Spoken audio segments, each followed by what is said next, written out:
Kayamkulam Peringala Snehalayam charitable ട്രസ്റ്റിന്റെ നേതൃത്വത്തിൽ Christmas ദിനാഘോഷത്തോടനുബന്ധിച്ച് ചികിത്സാ ധനസഹായ വിതരണവും ഭക്ഷ്യധാന്യ കിറ്റ് വിതരണവും നടന്നു. കായംകുളം നഗരസഭ മുൻ കൗൺസിലർ അൻസാരി കോയിക്കലത്ത് ഉദ്ഘാടനം നിർവഹിച്ചു.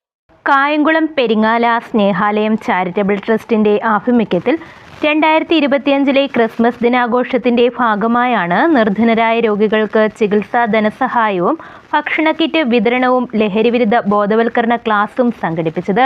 സ്നേഹാലയം ചാരിറ്റബിൾ ട്രസ്റ്റ് അങ്കണത്തിൽ നടന്ന പരിപാടിയുടെ ഉദ്ഘാടനം കായംകുളം നഗരസഭ മുൻ കൗൺസിലർ അൻസാരി കോയിക്കലേത്ത് നിർവഹിച്ചു.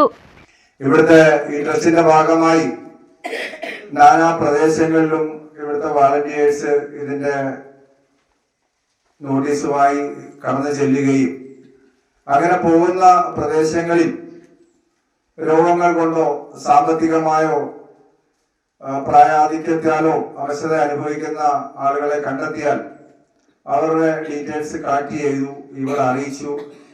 ഇവിടുന്ന് ഏതാനും ആളുകൾ പോയി അത് അന്വേഷിച്ചു. അതിന്റെ സത്യാവസ്ഥ ബോധ്യം വന്നതിന്റെ അടിസ്ഥാനത്തിൽ അങ്ങനെയുള്ള ആളുകളെ കണ്ടുപിടിച്ച് സഹായം അങ്ങോട്ടെത്തിക്കുന്ന ഒരു നടപടിയാണ് ഈ സ്നേഹാലയം ചാരിറ്റബിൾ ട്രസ്റ്റ്.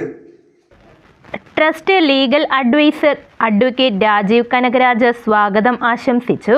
ട്രസ്റ്റ് അംഗം ഷൗക്കത്ത് അധ്യക്ഷത വഹിച്ചു.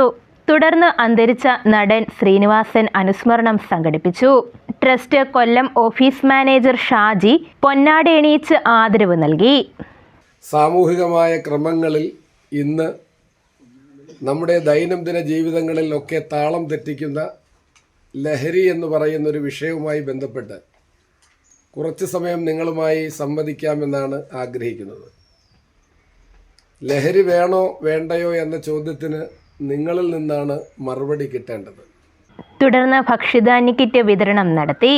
ഹോട്ട്ലാൻഡ് restaurant association Kayamkulam unit secretary Sathar Nuruddeen, RJD ജില്ലാ secretary Manaf Mannassery, trust chairman Subin, trust manager Ushakumari, trust Kollam manager Shaji, trust അംഗം ഷൗക്കത്ത് തുടങ്ങിയവർ ഭക്ഷ്യധാന്യ കിറ്റ് വിതരണം ചെയ്തു. News bureau, Kayamkulam.